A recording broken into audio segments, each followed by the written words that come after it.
he lost $700,000 using crypto.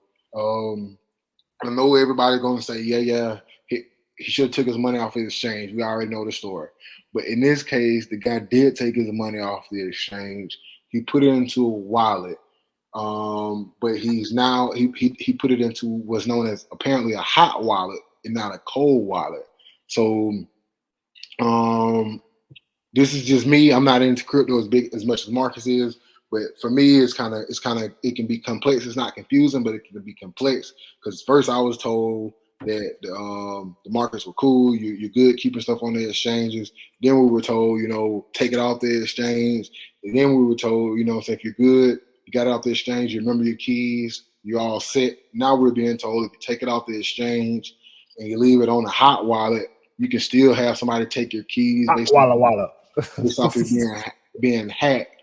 And now we're being told that you need to have it on a cold wallet. Me personally, I feel like, folks been saying keeping it in a cold wallet. Yeah, that people been saying it, but at the same time, people been saying take it off the ledgers and put it on another wallet in general. So hold on, bro. My point is, I'm wondering how much longer it's going to be for people come back and say, you know what I'm saying, cold wallets are being attacked by hackers too. They can get those too. So cold wallets aren't the best thing. You should not be doing this. And if you didn't do your due diligence, you should have did your due diligence. And how long ago was this video recorded? This is 3 days ago, bro. And let me say what I want to say though. I think it's terrible. I mean, first of all, you always have to do your due diligence.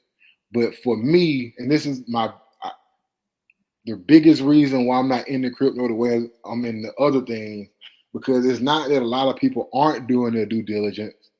With the lack of regulations, in my opinion, and people not knowing that much about the markets at this point, and so much lack of clarity, it's easy to not be sure whether or not you did your due diligence. It's easy to have something that you not know about cause issues.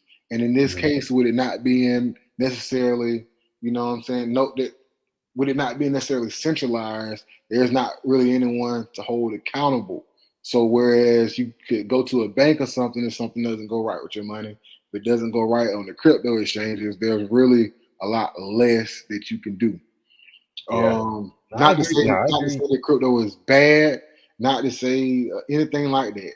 It's just that you have to do your due diligence, and a lot of times, based off of this market being so young, you could still be not doing your due diligence, even when you think you're doing your due diligence. Your due diligence, I see. Let's go ahead and get into this video. And none of this stuff we're talking about is financial advice. We're just spreading and sharing information.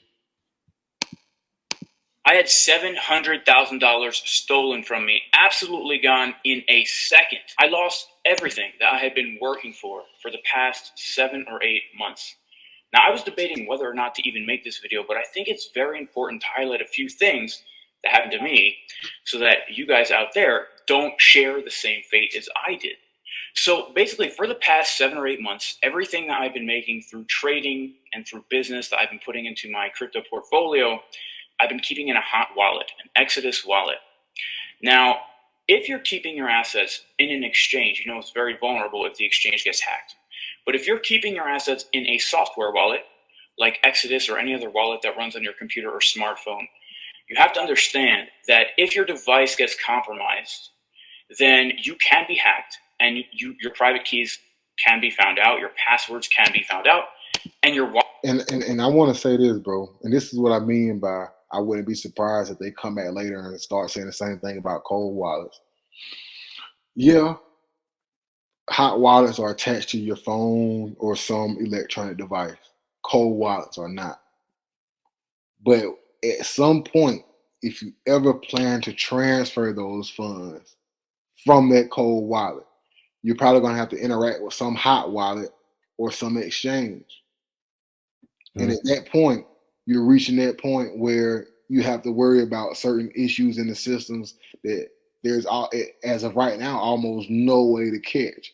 So, like I said, I'm just waiting. I'm waiting for people to say basically the same thing about about cold wallets too. And when that happens, I wouldn't be surprised if the SEC ends up allowing companies like BlackRock or companies like ARK Invest to actually put out their ETF, because I feel like a lot of people at this point, based off of what's going on, would indeed think and feel that it's safer to have their crypto inside of an ETF where they can blame BlackRock or hold ARK Invest accountable versus just some basically exchange that everybody heard about within the last 10 years. Wallets can be drained, and that's exactly what happened to me. Last night at about 3:30 in the morning, somebody hacked into my Exodus wallet and they drained all my accounts. So this is over 10 Bitcoin we're talking about, and a whole bunch of other assets that I personally had a plan for as we moved into the bull market to actually take that money and after the bull market cash out and use that to purchase another investment that was basically going to provide me with passive income for the foreseeable future, potentially even the rest of my life. So here's something that you guys really need to know. Please, if you are keeping any assets anywhere other than a hard wallet or memorizing those private keys, it is at risk for getting absolutely stolen. And this is crypto, right? There's nobody you can call. Once it's on the blockchain, that's it. There's nothing I can do, right? I just have to learn from this mistake. Now, this is my own fault, guys, because I did not take the due diligence to move this into cold storage. I did take the diligence to take it off exchanges. I'm taking it off Coinbase. I'm taking it off MEXC. I'm taking it off Bybit. I put it into a hot wallet, but I didn't take that extra step to move it into a cold wallet. And I also didn't take the steps to at least change the addresses and the passwords of my hot wallet on at least a monthly basis. And these are practices that I used to do, but I got lazy, guys. I got lazy. And I appreciate it. So this is you telling me, hey, don't get lazy doing these. No, bro. No, this is not for you. I mean, bro, I'm not gonna lie, bro. I done dealt with Exodus straight myself. You get what I'm saying? Like, this not necessarily for you. This is just a warning to our viewers. Like, bro, I'm not gonna say bro is an expert because I don't know him personally. I can't validate his credentials. But bro made $700,000. He's doing something successful in the market, bro. You get what I'm saying? He knows something about crypto more than likely. Mm-hmm. But even with all he knows, in order to trade up to $700,000, based off of what he was saying, it seems like he was doing his due diligence, but he still got caught slipping. He got caught slipping, bro. Not because he necessarily gave out his keys or he got caught slipping because he didn't change his password every month. He just said he got caught slipping because he got caught slipping. It's an Exodus wallet. So you can leave an Exodus wallet up. You leave an Exodus wallet up. You don't even have to, bro. You don't even have to have you ain't even got to have a password on it. You can just click the Exodus app and everything shows up. That's why, he messed up on that. He should have had his stuff in a ledger. You have it in the ledger. That's why, you gotta have it in the ledger, man. Look, hey, man, you gotta keep it on your ledger, man. You gotta keep it on your ledger. How would you get the money off the ledger? How would you get using the control and see the thing? No. Specifically, how would you get the money off the ledger? How? Yeah. Okay, so how do you what? So what? So say if I want to, I don't know. Say if you want to sell some Bitcoin, so you would use the app, use the Ledger app. You got Trezor, you use Trezor app. Okay. There's Tangent, you use the app, so you download the app. Let me stop you right there. If a hacker creates a new program separate from the program that specifically got him, and they were to get your funds while you're using that app, how would you have, what due diligence would you have used to stop that? But that's a wild scenario. That's not a wild scenario, bro. That's a wild scenario. Bro, after all this stuff that's going on in the crypto market, you're gonna say that's a wild scenario, bro. People getting hacked. That's a wild scenario though. Bro, it's not a wild scenario for a hacker to create a system that would only hack at a certain point. Banks get hacked. all kind of systems. Well, how would the hacker? Okay, well, how would the hacker know that you're about to I'm going to make a transaction at at this certain time? And besides, you can't access the wallet. You can't access if you're using a hardware wallet, you can't access the wallet without the first place he messed up at was the password, because I know with Exodus. Let me directly answer your question. As a hacker, they can create bots that can monitor a service and run infinite possibilities based off of the number of bots. So they can have bots ready to do it whenever you do it. They don't have to be woke. They don't have to be there. They can create a system to do it. And they can create a system that once you log into StreamYard or whatever we recording on, you get hacked then. My point is, a hacker can create a system to hack at a certain point. If they create that with a bank, you can call your bank. Your money. I see what you're saying. I see what you're saying, but let me finish. If they do that at the bank, at that point, there's somebody who you can call. People swindle money from bank cards, credit cards all the time, and the bank will replace it if you notice it missing. If it was to happen with pretty much any company that you deal with, there's something in place. My point is, even though you good with crypto, you do your due diligence. If you were to get attacked, if a hacker was to find a way to attack your account at that point of trade, how would you, doing your due diligence, have stopped or prevented that from happening, or saved you? How? I mean, in that specific scenario, it ain't really nothing you can do. There's nothing you can do, bro. But that shouldn't. But his mess up shouldn't discourage people from wanting to invest in crypto or using cold storage wallets, because like he just said, he left his password up with Exodus. With Exodus, he did not say he left his password up. No, he didn't. He didn't have a password on his account. So what I'm saying? No, he did not say that. He said that he normally changes his password once a month, which he has not been doing. That's what he said.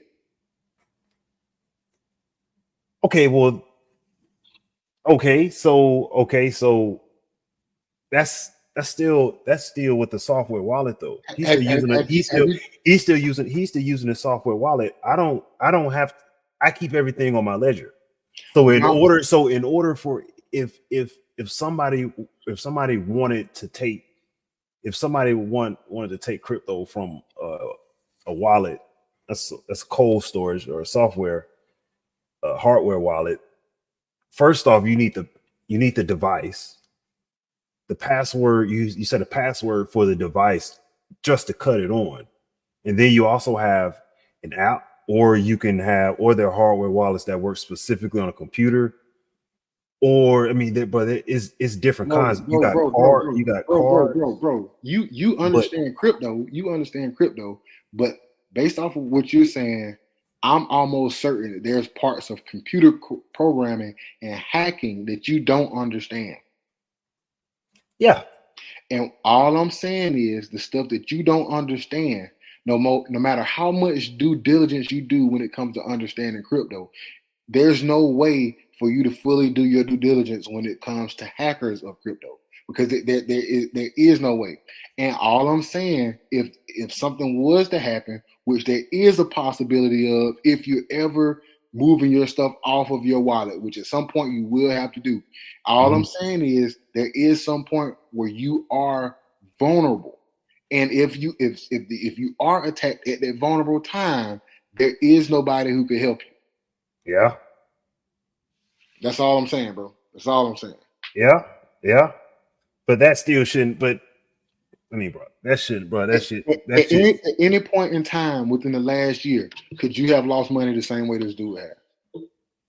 At any point, could I have lost money the same way this dude has? Yeah. No. So you're saying that at no point in the past year did you have any money on Exodus? No. Gotcha. Keep everything on the ledger, man. Everything. I have an XRP wallet. So yeah, I guess you could say I'm kind of taking a risk with an XRP wallet. That's one of the only ones that, and that's not everything, but I do want to have a wallet to where if I'm on the go and if I need an emergency fund, I don't have to, you don't have to go through everything you have to go through with the ledger. Because bro, with the ledger, you got your device. You have to put your password in on your device. You have to go to the app on the device, click the app. You have to go to your phone. You have to, all right, whatever transaction I want to make on my phone. First off, I have to put a password in for that app. So the two passwords, the password to control the remote control and the passwords to get it to the app on your phone that controls the remote control. Those are two different passwords. You can have those two. You can have those two passwords. Those two can be different. So if I want to approve a transaction before that transaction goes out, I have my device, and it's Bluetooth also. So I would say I want to send a Bitcoin to this wallet to that other wallet over there. So I would have to download the app, the Bitcoin app from the hardware wallet app on the phone. I would have to go there, go to Bitcoin. Okay, I want to send this much. Okay, put that address in. Send is going to ask me to confirm that I think 2 or 3 times on my hardware wallet before that transaction sends out. So, and it happens just like that. You know what I'm saying? So it's always, bro. That don't matter. Okay, so the app. Well, like I said, man, he said it. He messed up. And so when I go about it, man, I try to. That's why I'm a holder. He said that he messed up by not changing his passwords every month like he would normally do. On a software wallet, not on a cold wallet, not on a hardware wallet.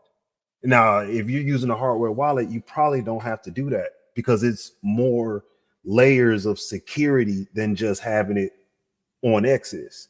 You had it on Exodus. You have it on Exodus. That's okay. I don't know. Say we're going out of town for a week. We're going out of town for a week. Okay. I don't feel like I don't want to bring my hardware wallet with me. That's a risk because I can lose it, even though you memorize your 12-word phrase. You can lose as many devices as you want. As long as you got that 12-word phrase, you can get into it. So you can lose your ledger.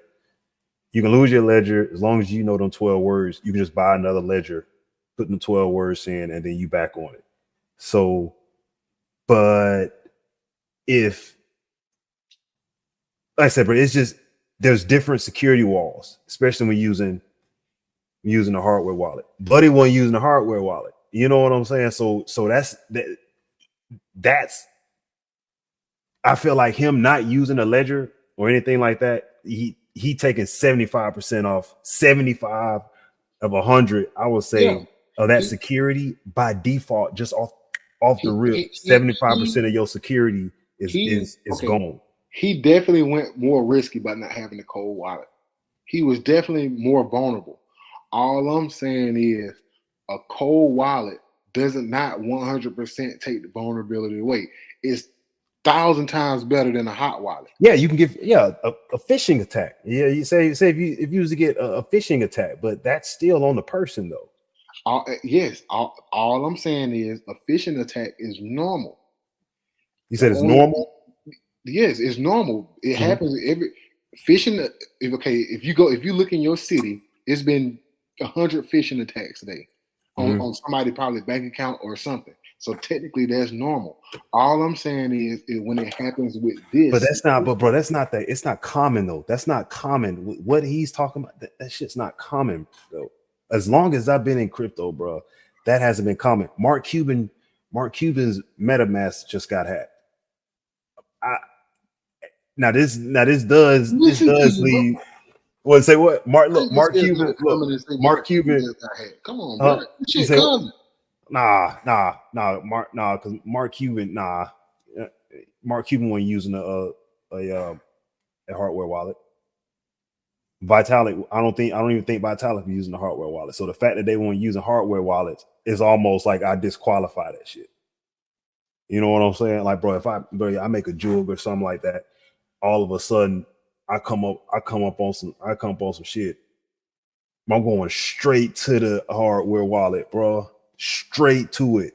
I feel more comfortable there. Like, it's like, okay, or I would buy Bitcoin, put it in the ledger, don't touch it.